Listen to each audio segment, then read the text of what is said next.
بسم اللہ الرحمن الرحیم، السلام علیکم۔ امید ہے آپ سب خیریت سے ہوں گے۔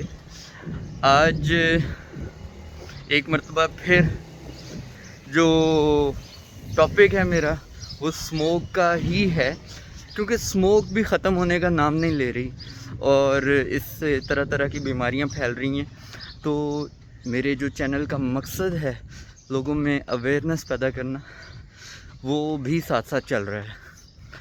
آج لاہور کا ایئر کوالٹی انڈیکس 619 ہے، اور اس میں جو ہمارا ایک پارٹیکولیٹ میٹر جسے ہم PM 2.5 is actually the micrometre diameter, اور یہ پولیوٹنٹ مٹیریل جو ہے یہ انہیلیبل ہے اور ہمارے منہ کے راستے، ناک کے راستے ہماری باڈی کا حصہ بنتا ہے، خون میں شامل ہوتا ہے، جس کی وجہ سے انسان طرح طرح کی بیماریوں کا شکار ہو رہے ہیں، اور ان بیماریوں میں کینسر جیسے موذی امراض بھی شامل ہیں۔ تو ہمیں ان چیزوں کو دیکھنا ہوگا، اور میں آج تھوڑا سا اسموک کی ہسٹری پہ بات کرنا چاہوں گا۔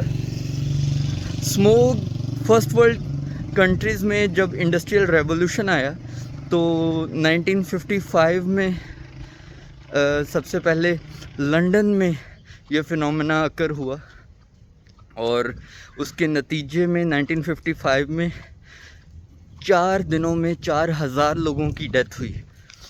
تو یہ ایک انتہائی افسوسناک عمل تھا، اور وہاں پر جو بھی عوام تھی وہ باہر آئے، انہوں نے پروٹیسٹ کیا، گورنمنٹ کو فورس کیا کہ وہ اس حوالے سے اپنی ڈائریکشن کو سیٹ کریں تاکہ عوام کو کم از کم صاف اور تازہ ہوا میسر ہو سانس لینے کے لیے۔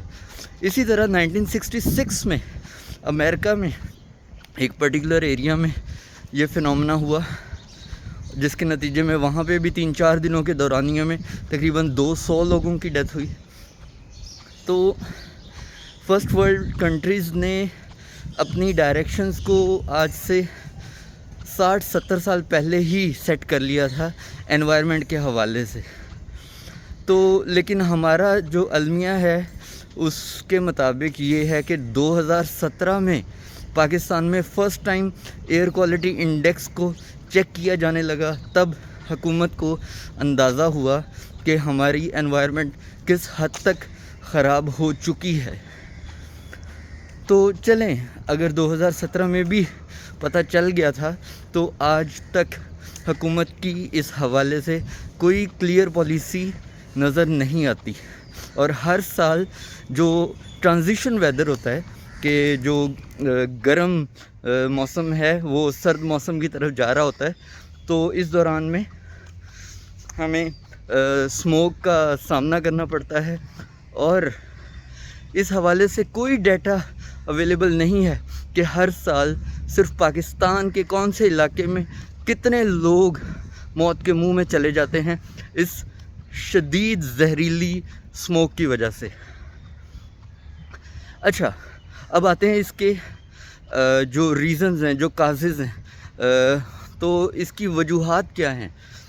3 میجر وجوہات ہیں اسموک کی۔ ایک ہے کراپ برننگ، نمبر 2 ہے انڈسٹریل ایمیشن، اور نمبر 3 ہے ٹریفک پولوشن۔ سب سے زیادہ جو کنٹریبیوٹ کرتا ہے فیکٹر وہ ٹریفک پولوشن کا ہے، اور اس کی کنٹریبیوشن پرسنٹیج 45% ہے۔ اس کا اندازہ یہاں سے لگایا جاتا ہے کہ جب کووڈ-19 کا لاک ڈاؤن پاکستان میں لگا تھا تو لاہور نے 18 یعنی اتنی صاف ہوا جو ترقی یافتہ ممالک میں بھی شاید ہی ملتی ہو، تو وہ 18 کا AQI ایکسپیرینس کیا تھا۔ اس میں انڈسٹری اتنی بند نہیں ہوئی تھی، کراپ برننگ نہیں رکی تھی، لیکن جو ہے ٹریفک وہ نہ ہونے کے برابر ہو چکی تھی۔ گورنمنٹ نے ٹریفک کو کنٹرول کر لیا تھا۔ تو صرف ٹریفک کو کنٹرول کرنے سے ہی جو AQI کا امپروو ہونا ظاہر کرتا ہے کہ ٹریفک کی جو کنٹریبیوشن ٹورڈز دی اسموک ہے وہ سب سے زیادہ ہے۔ اچھا، اب آتے ہیں کہ ہم نے اسموک سے کیسے بچنا ہے۔ انیشل سٹیج پہ گورنمنٹ لیول پہ تو یہ ایکشن لیا جانا چاہیے، جیسے دسمبر 2023 میں ہوا تھا کہ اس ٹائم کی گورنمنٹ نے ایک آرٹیفیشل رین کا ارینجمنٹ کیا، جس سے جتنا بھی پولیوٹنٹ مٹیریل جو فضا میں موجود ہے وہ فوراً سیٹل ڈاؤن ہوتا ہے، لیکن یہ لانگ ٹرم سلوشن نہیں ہے۔ عوامی سطح پر، انڈیویجول لیول پر ہمیں یہ کرنا چاہیے کہ ہم ماسک کا استعمال کر رہے ہیں جب بھی گھر سے نکل رہے ہیں۔ دوسرا، اپنی آؤٹ ڈور ایکٹیویٹیز کو کم کریں، اپنی انڈور ایکٹیویٹیز میں اضافہ کریں، اور ایون ایکسرسائز کے لیے بھی باہر جانے کی ضرورت نہیں ہے۔ اس کے بعد جب ہم لانگ ٹرم گورنمنٹ پالیسیز کا ذکر کرتے ہیں تو ٹریفک کو کنٹرول کرنے کے حوالے سے اور بڑھتی ہوئی آبادی کو مد نظر رکھتے ہوئے گورنمنٹ کو پبلک ٹرانسپورٹ کی طرف راغب ہونا ہوگا، پبلک ٹرانسپورٹ کے مزید پروجیکٹس کا آغاز کرنا ہوگا۔ 2009 میں جب میٹرو بس کا منصوبے کا آغاز ہوا تھا تو اس سے جو بہترین سلوشن نکلتا تھا کہ سموک کے فیکٹر کو کنٹرول کیا جا سکتا ہے۔ گورنمنٹ کو پبلک ٹرانسپورٹ کے ایسے پروجیکٹس میں مزید اضافہ کرنے کی اشد ضرورت ہے، اور اس کو نیشن وائڈ پھیلانے کی بھی ضرورت ہے، تاکہ لوگ اپنی ذاتی گاڑیوں کا استعمال، ایک بندے کے لیے ایک گاڑی کا استعمال بند ہو اور لوگ پبلک ٹرانسپورٹ میں ٹریول کرنا شروع کریں۔ اس سے ہی سموک کو کنٹرول کیا جا سکتا ہے۔ اس کے ساتھ ہی جن دوستوں نے ابھی تک میرا چینل سبسکرائب نہیں کیا ان سے گزارش ہے، please subscribe Mosha T V official and don't forget to click on the bell icon, تاکہ آپ کو مزید آنے والی ویڈیوز کا نوٹیفیکیشن ملتا رہے۔ آپ کا بہت بہت شکریہ۔ اللہ حافظ۔